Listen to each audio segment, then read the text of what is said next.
الرحيم.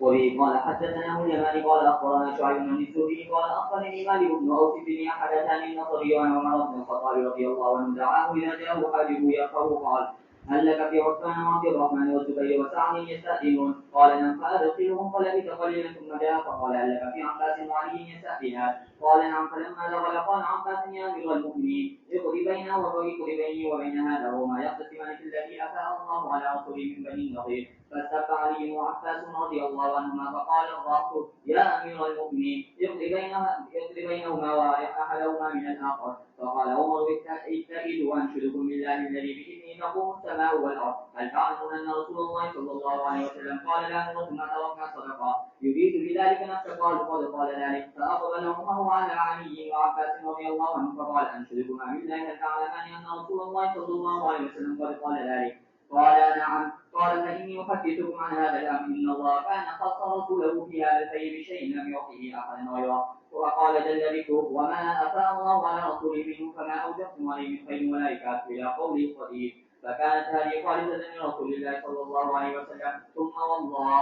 ما فازها دونكم ولا استأثر بها عليكم لقد أعطاكموها وقسمها فيكم حتى بقي هذا المال منها. فكان رسول الله صلى الله عليه وسلم ينفق على أهله نفقة سنتهم من هذا المال ثم يأخذ ما بقي فيجعله ما جعل ما لله فعمل ذلك رسول الله صلى الله عليه وسلم حياته. ثم توفي النبي صلى الله عليه وسلم فقال أبو بكر رضي الله عنه فأنا ولي رسول الله صلى الله عليه وسلم فأخبره أبو بكر رضي الله عنه فعمل فيه بما عمل به رسول الله صلى الله عليه وسلم وأنتم حينئذ. وأقبل على علي وعباس رضي الله عنهما وقال تذكران أن أبا بكر فيه كما تقولان والله يعلم أنه فيه صادق بار راشد تابع للحق.